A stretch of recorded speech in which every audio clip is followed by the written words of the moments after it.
গত বছর ৮ ডিসেম্বর মধ্যপ্রাচ্যের দেশ সিরিয়ায় বিদ্রোহীদের আক্রমণের তোপের মুখে সাবেক প্রেসিডেন্ট বাশার আল আসাদ রাশিয়ায় পালিয়ে যান। এর ফলে দেশটিতে তার রাজনৈতিক দল বাথ পার্টির কয়েক দশকের ক্ষমতার অবসান ঘটেছে। এবার তার দলকে বিলুপ্ত ঘোষণা করেছে দেশটির ডি ফ্যাক্টো সরকার। ৩০ জানুয়ারি বৃহস্পতিবার কাতার ভিত্তিক সংবাদ মাধ্যম আল জাজিরার এক প্রতিবেদনে এ তথ্য জানানো হয়েছে। সংবাদ মাধ্যম আল জাজিরার প্রতিবেদনে বলা হয়েছে, অন্তর্বর্তী সরকার গঠনের মাধ্যমে সিরিয়ায় রাজনৈতিক পন্থায় ইতোমধ্যে ক্ষমতা হস্তান্তরের প্রক্রিয়া শুরু হয়েছে।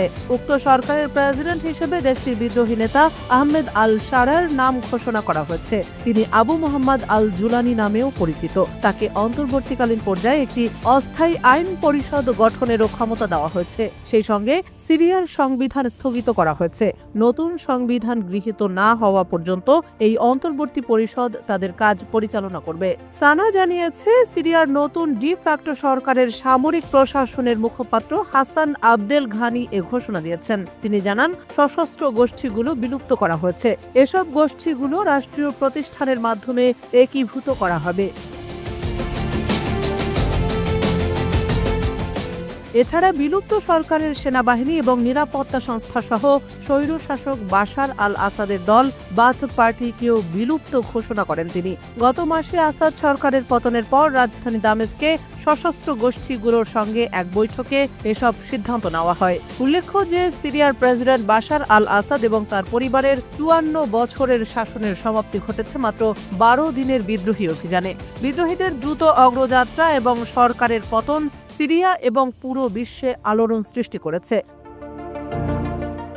গত বছরের ২৭ নভেম্বর বিদ্রোহীরা আলেপ্পো শহরে হামলা চালিয়ে তাদের অভিযান শুরু করে।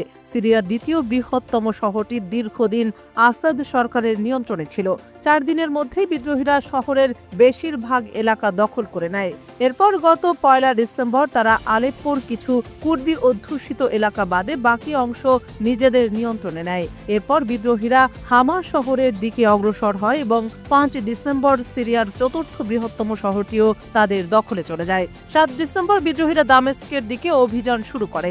রাজধানী দামেস্কের দখল ৮ ডিসেম্বর ভোরে বিদ্রোহীরা হোমস শহর দখল করে এবং দামেস্কে প্রবেশের ঘোষণা দেয়। এই সময় আসাদ সরকারের সেনারা বিদ্রোহীদের তীব্র আক্রমণের মুখে পিছিয়ে যায়। রাজধানীর নিয়ন্ত্রণ বিদ্রোহীদের হাতে যাওয়ার খবর ছড়িয়ে পড়তেই প্রেসিডেন্ট বাশার আল আসাদ ব্যক্তিগত বিমানে করে পালিয়ে যান।